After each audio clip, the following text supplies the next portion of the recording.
유시민 작가님 방송 요즘 안 하셔가지고 맞아요. 진통제 필요해서 나도 모르게 유시민의 낚시 아카데미를 보고 있는. 나도 그랬어. 나 진짜 나도 그랬어. 오디오도 별로고 그냥 낚시도 가만히 너 고기도 못 잡으셔.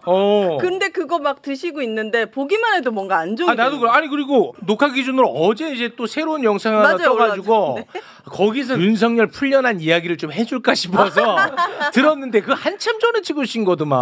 아니, 내가 17일 동안 해외 출장을 갔다가 금요일 날 왔거든요. 전 밤에. 근데 그 옛날 거를 왜 잊어 올려요? 사람 흥분하게. 아니, 그러니까 저도 그 왜 조회수가 그렇게 많나 이상하게 생각해요. 그러니까 나 같은 사람. 그래 저 같은 사람이 예를 들어서 뭐 낚시하다가도 그 말을 해줄 수 있고 그치. 매운탕 먹다가 해줄 수 있잖아. 그래서 들어갔다가 낚였잖아. 그래, 진짜. 낚였어. 내가 낚였어. 오래전에 예정 해놓은 것들이라 갔다 왔는데 갔다 오면 탄핵 인용돼서 끝나 있겠지라고 생각하고 갔다 왔는데 안 끝나 있는 거예요 이게. 안 계시는 동안에 쥐기현, 심우정, 최상모, 윤석열 그리고 국민의힘 의원들 이 사람들 때문에 진짜 스트레스가 진짜 너무 극심해지고 있습니다. 그럴 것 같아서 내가 벌써 석 달 전에 처음 이 계엄령 나고 나서 나왔을 때 그 얘기 했잖아요. 우리는 현대사에서 이승만 대통령이 사실상 쿠데타 비슷한 행위는 여러 번 했지만 그걸 제외하더라도 5.16하고 5.18 이 두 번의 반정 쿠데타를 군부 쿠데타로 겪었고요. 네. 그리고 10월 유신이라는 1972년도의 박정희의 친위 쿠데타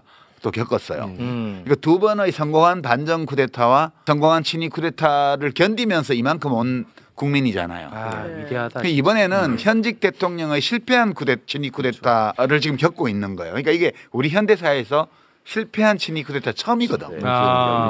그래서 사람들이 생각 속에서는 쿠데타가 실패했기 때문에 금방 범인을 색출하고 처벌하고 이렇게 될 걸로 생각하지만 친위 쿠데타이기 때문에 실패해도 그렇게 말끔하게 치료가 안 돼요.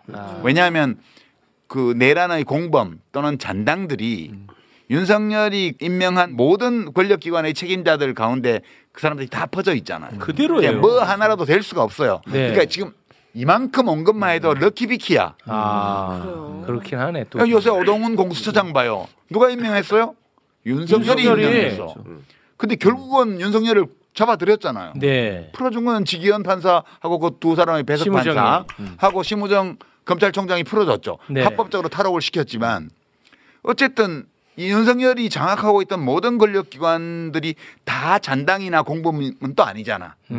이것만 해도 럭키비키야. 우리의 마음가짐에 좀 문제가 있었네. 아 그래요? 저는 좀 럭키비키까지 마음이 안 가는 게 박근혜 탄핵 때는 저렇게 무능하고 나쁜 사람들 처벌해야지 이런 생각이었다면 윤석열 탄핵은 이거 안 되면 나라가 망할 것 같은데라는 위기감이 이 차원이 다른 느낌이에요. 그렇죠. 뭔가 박근혜 때는 시스템으로 뭔가 나라가 돌아가는 느낌인데 지금은 아예 다 붕괴되어 있는 느낌이에요. 아니 박근혜 대통령은 하면 안 되는 일을 몰래 혼자 하다가 최순실하고 걸려가지고 그렇게 된 거니까 이건 다르죠. 그죠? 거기는 공범이나 잔당이 있는 게 아니잖아요. 근데 이거는 국가기관, 군, 경찰, 그러네. 행정부, 내각을 다 동원해서 그 야당이 장악하고 있는 국회를 때려부시기 위한 쿠데타를 했다가 실패한 거기 때문에 박근혜의 국정농단하고는 차원이 달라요. 그렇죠. 개인적으로 보면 일단 그 한 학교 동문들이라는 것 때문에 서울법대 내란과 과거부터 서울법대 내란과 문제를 제가 과거부터 얘기하면서 이거 한날 한시에 모이라고 해가지고 묻어버리면 우리나라가 약간의 손실은 있지만 30% 이상 좋아질 거다라고 제가 늘 얘기해왔는데 그 얘기 사람들이 다 코웃음 쳤거든. 맞아, 재미로 느꼈지. 진짜 재미로 들으셨고 풍자로. 저는 윤석열이가 검찰총장 시절부터 벌여온 일들을 저걸 쿠데타라고 계속 말씀을 드려왔었는데 저는 그 와중에서 느끼는 인간적인 어떤 그 절망이나 배신감이 뭐냐면요. 그 윤석열 사단이라고 불리던 그 똘마니 검사들 있잖아요. 네. 그것들 중에 이원석이 하나만 빼고 다 저 가까웠던 후배들이에요. 심지어 심우정이는 제일 가까운 후배였어요. 심우정이? 진짜요? 그 심우정이가 얼마나 저기한 놈이냐면 윤석열이가 저를 어거지로 기소하고 막 이런 일 했지 않습니까? 심우정이가 밤중에 전화해서 저한테 분해가지고 형님 이건 그냥 있으면 안 되고 수사심의위원회 뭐 공소심의위원회 다 제기하셔가지고 취소시켜야 됩니다. 아니 그랬던 놈이에요. 그러니까 제가 법조인으로서 처음 시작했던 게 수도군단 검찰부장이었는데 제 바로 직속 검찰관이에요. 제 바로 밑에.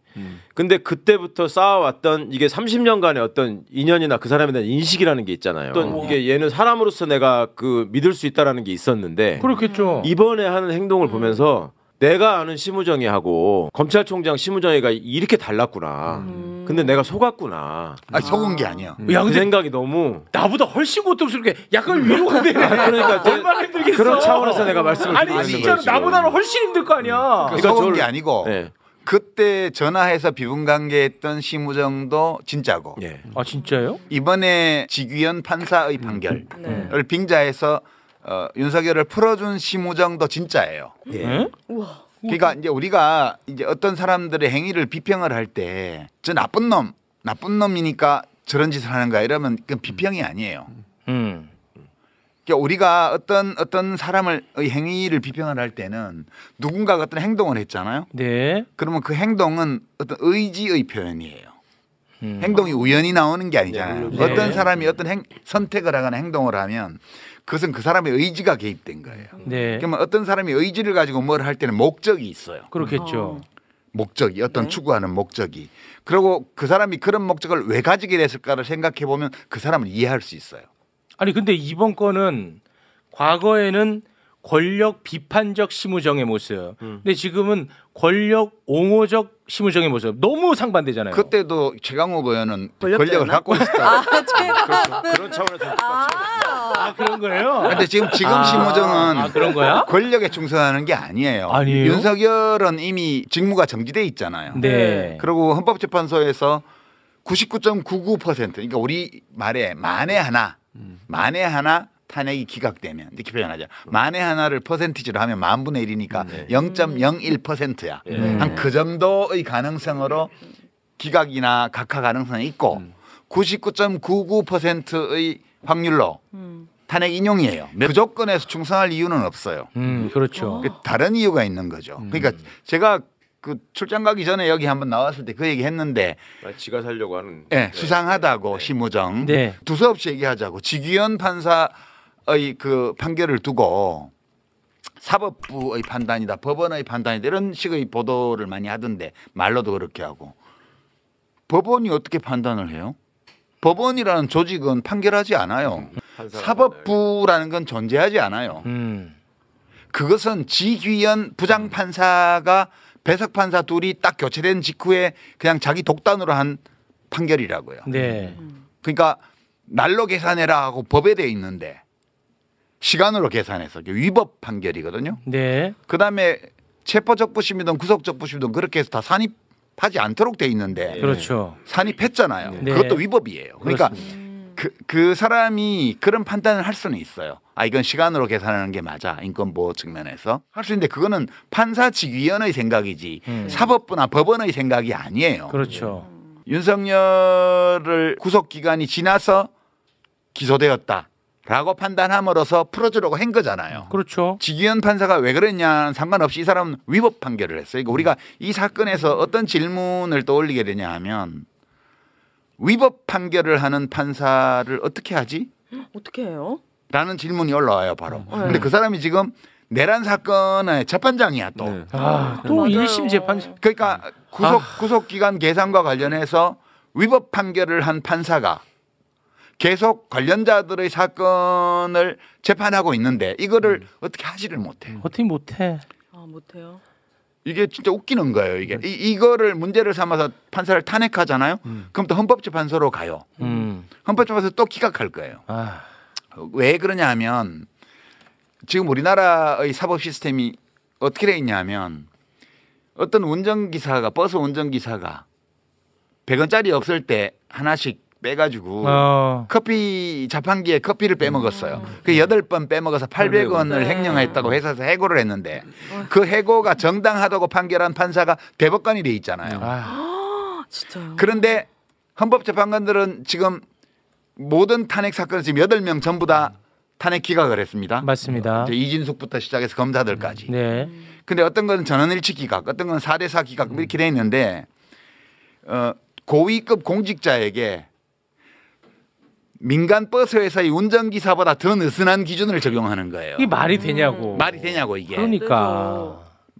이게 우리가 이런 나라에 살고 있는 거예요. 이걸 지금 보고 있는 거예요. 우리가. 지기현 판사가 위법 판결을 한 판사인데 이 위법 판결을 한 판사가 그 위법 판결을 한 그 사건과 관련되어 있는 내란 주요 임무 종사자들의 재판을 그냥 담당하고 있어요. 그러니까.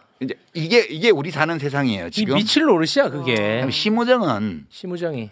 그거를 즉시 한 거도 안 하고 보통 한 거도 안 하고 온갖 이상한 얘기를 하면서 윤석열을 얼른 풀어줬어. 네. 왜 그랬겠어요?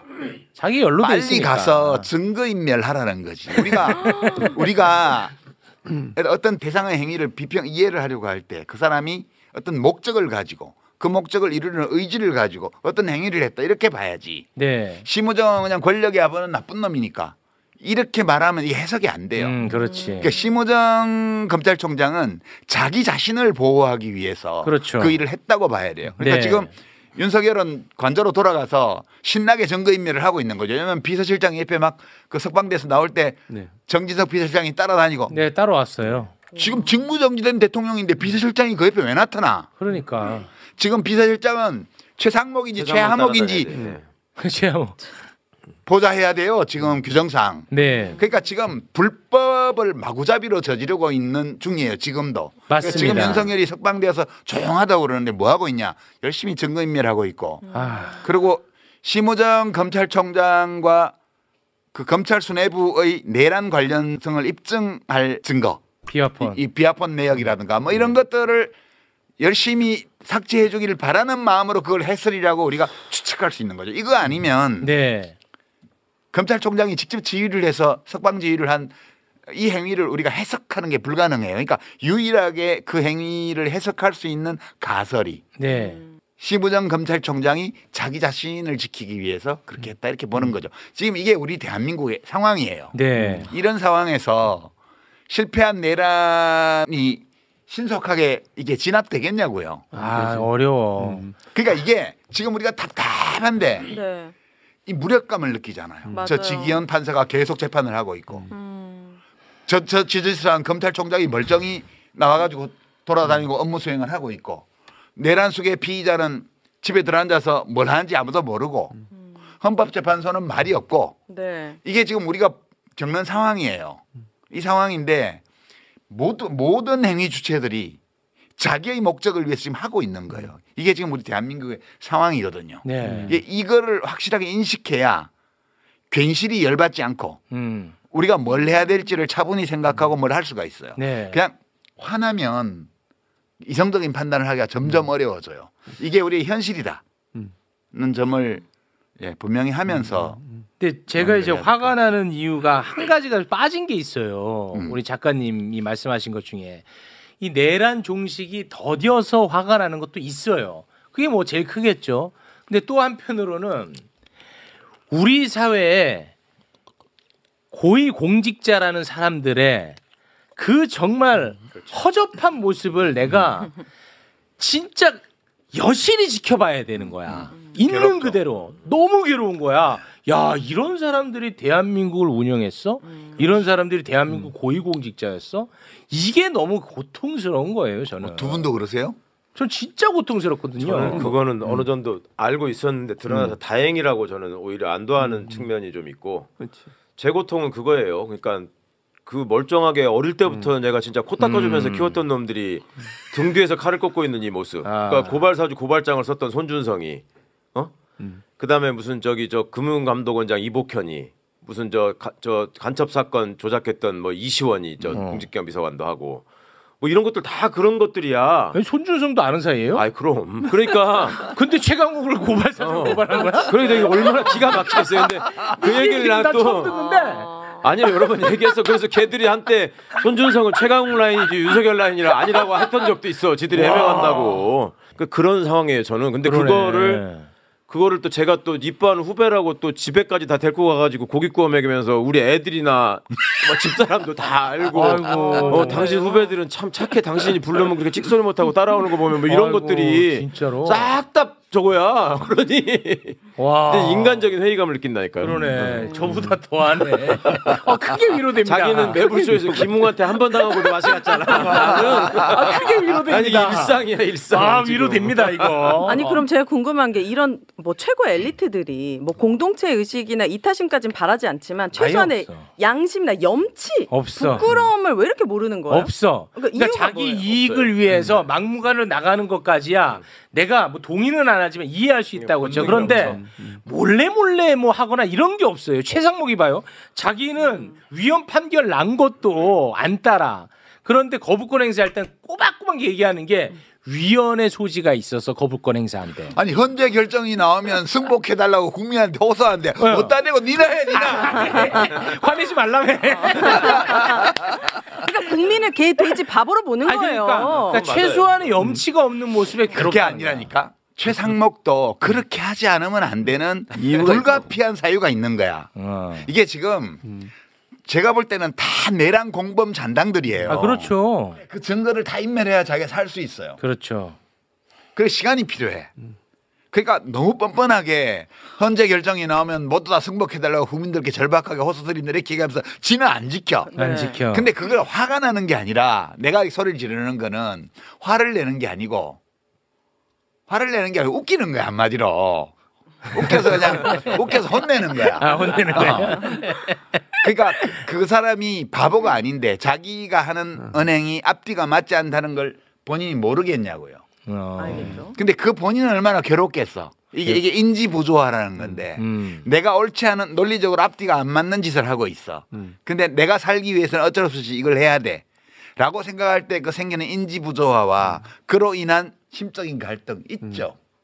없어 보이던데 엄청 신나가지고 막 여기저기 박수 쳐주니까 그러니까. 막 대통령 놀이하고 아니, 있고. 나는 뭐냐면 이 교활함에도 최소한의 성의가 있어야 된다. 그런데 최소한의 성의도 없는 거야. 내가 보기엔. 지금 상황에서 나는 검찰총장이라는 자리, 경제부총리라는 자리, 대통령 권한대행이라는 자리 이게 학교 다닐 때 1등 해가지고 모범상 받고 반장하던 자리하고 똑같은 거야. 네. 그러면 그 상황에서 들키지만 않으면 내가 이거를 유지하기 위해서 어떤 나쁜 짓을 하더라도 나는 가책이 없는 거예요. 그럼 너무 이제 열낼 필요 없는 게 시간 문제예요. 그 사람들이 지금 뭐 열심히 증거인멸하고 뭐 하고 있지만 네. 윤석열이 탄핵이 인용되고 나면 네.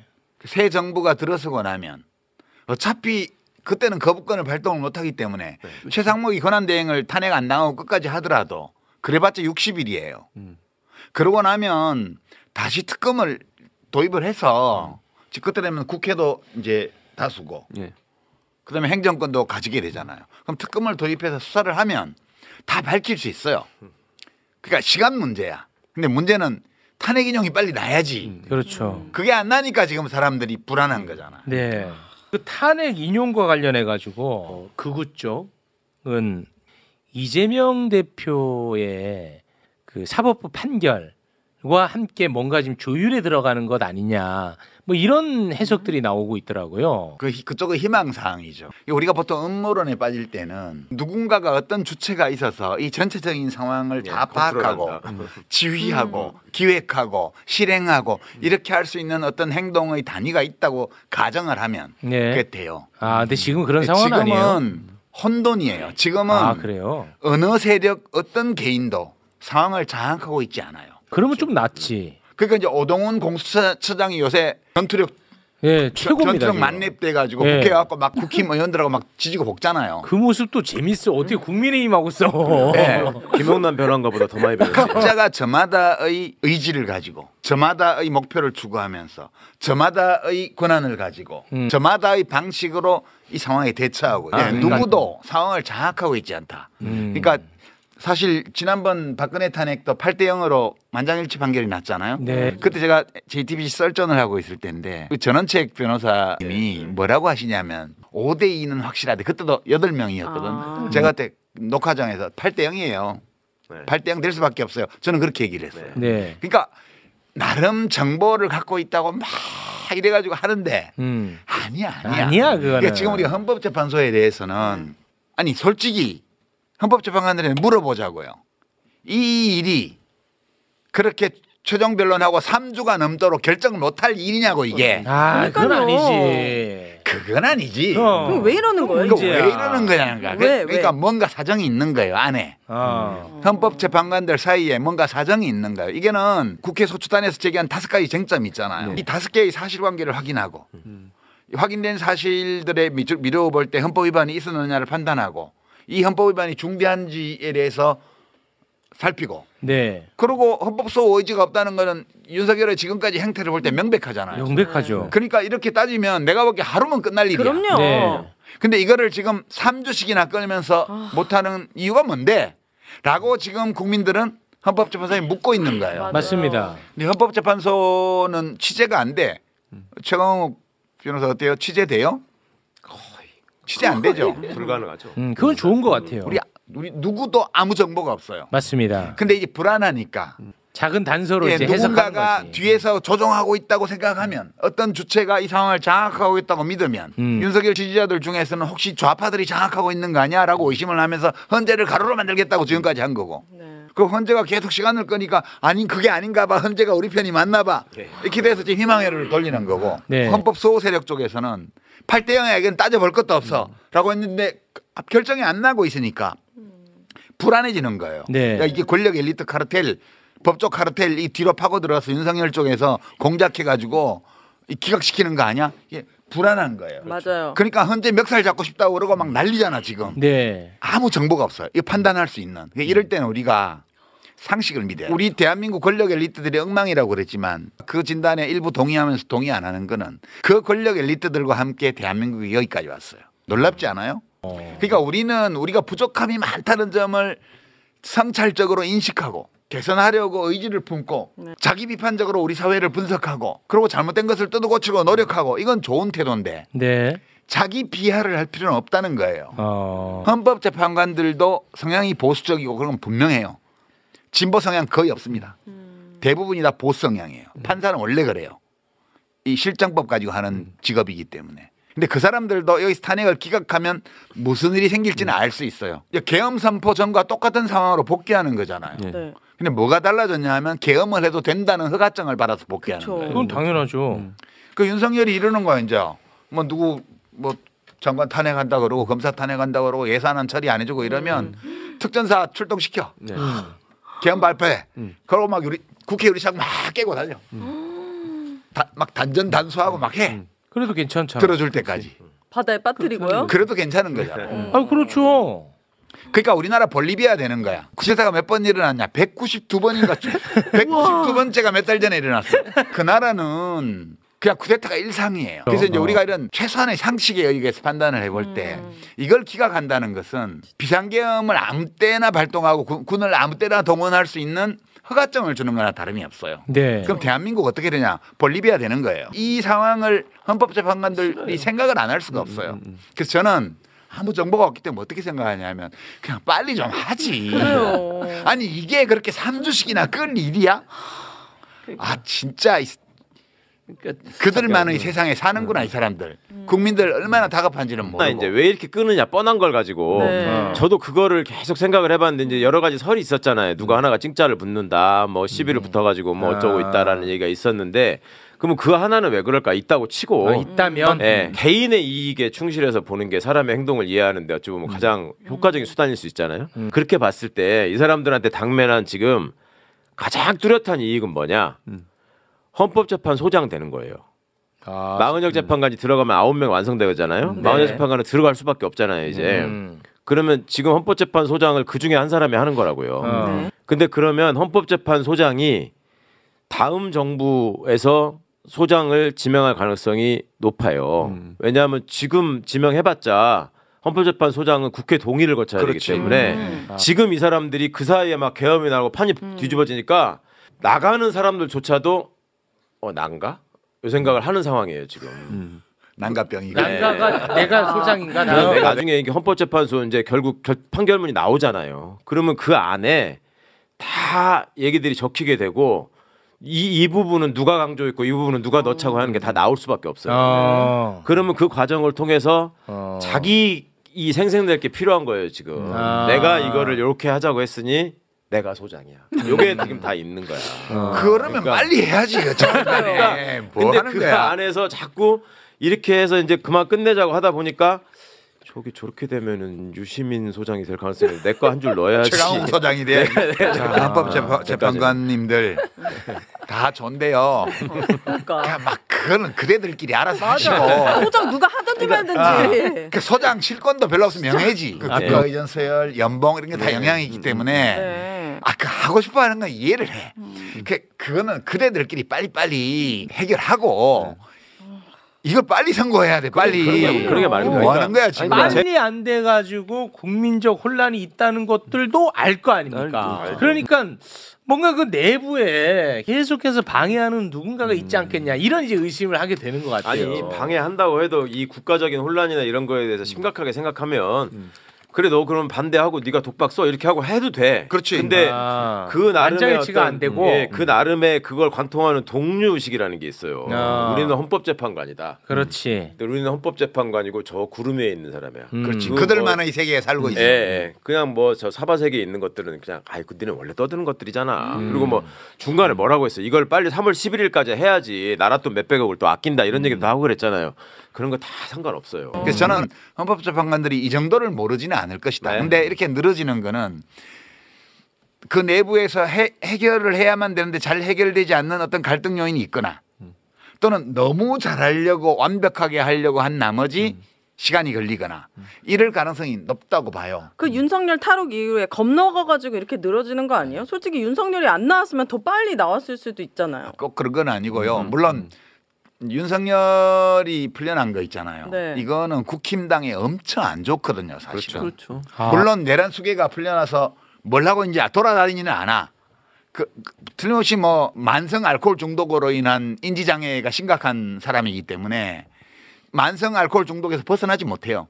지금도 술 먹고 있을 텐데 정거인멸하고 뭐 그러고 시간 보내고 있을 텐데 이 풀려난 게 국힘한테는 아주 그냥 재앙이에요. 재앙. 맞아요. 꼴 보기 싫어서 화가 나지만 밑에 그 명령을 받고 실행했던 군인들은 경찰 군 간부들은 다 잡혀가 재판받고 있는데 풀어준 판사가 재판하고 있고 수계는 풀려나 있고 이게 열받긴 하지만 난 그거를 못 받아들여. 나는 그 자체를 못 받아들여. 이제 그것이 내란 잔당과 그 내란 옹호 정당인 국힘당에는 아주 치명적인 재앙이 될 것이다. 빨리 없지만 만에 하나 헌법재판소가 탄핵을 기각한다 하더라도 우리는 또 우리의 방식으로 이 문제를 해결할 수 있어요. 그렇지. 네. 그건 네. 뭐 저는 확신합니다. 우리의 방식 갖고 국자 계시죠? 같은 얘기는 집어넣어라. 이거 하나 잡아가지고 또 얘네들 뭐 폭동을 일으킨다 이런 얘기 나온다니까 진짜. 뭐 진짜 말도 못하게 저 사람들 다 진짜 부시고 그렇게 난리인데. 해. 요즘은 그런 시대야. 국자 아니고 연필 아시겠죠? 네. 펜으로. 저는 궁금한 게 지기현 판사가 내란죄에 대해서 1심까지만 판단하면 2심은 판사가 달라집니까? 달라지죠. 내란죄로 무조건 물어야 되거든요. 네, 묻어야. 아니 이거 발음이 그런 것도 그 내란 소동이라고 난리나. 동시에 두 가지 마음이 나오네. 그러니까 물어야. 하거든요. 일단 지기현한테도 속수무책으로 꼭 당하는 건 아니에요. 일단 기피 네. 신청을 할 수 있어요. 지기현에 대해서도. 아 기피 신청. 네, 기피 신청을 검사가 해야 되는 게 문제지. 그냥 정권 바뀌면 또 그럴 수도 있으니까. 그럼요. 네, 기다려보세요. 근데 우리가 모르는 지기현이 또 있을 테고, 그럼요. 우리가 모르는 심우정이 또 있을 테니까. 그러니까요. 난 이런 게 이제 굉장히 고통스러운 거죠. 그러니까 한 번만 다 돌려서 생각해 보시면 지금 국힘에서 막 이상한 소리 하고 다니면서 저 돌아다니는 것들이 대부분 다 판사 검사 출신이에요. 아, 맞아. 그렇잖아요. 90% 이상이. 맞아. 나머지 10%가 교수였던 사람들이고, 교수 경찰, 그죠?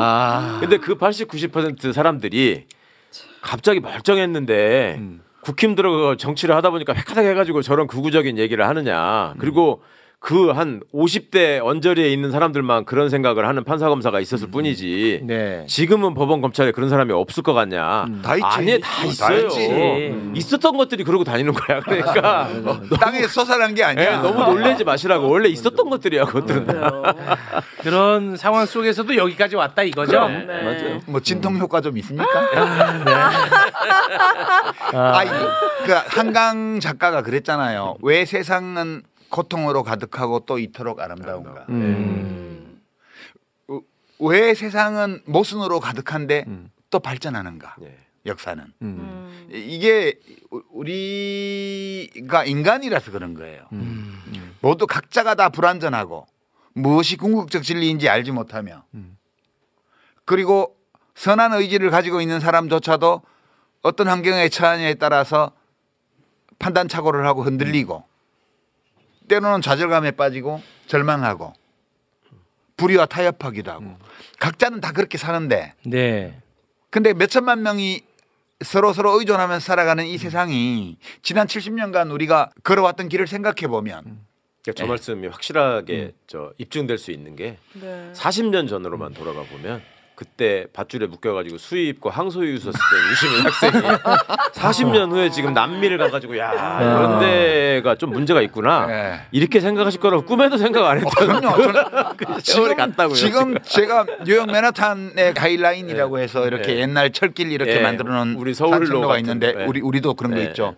거기를 걸으면서 그 돈이 줄줄 흐르는 빌딩들을 보면서 우리가 이 미친 것 같은 자본주의 이 체제 속에서 우리 5천만이 된 국민들이 이게 부대끼면서 이만큼의 세상을 만들었다는 거, 그거 네. 굉장히 좀 느낌이 새로웠고요. 네.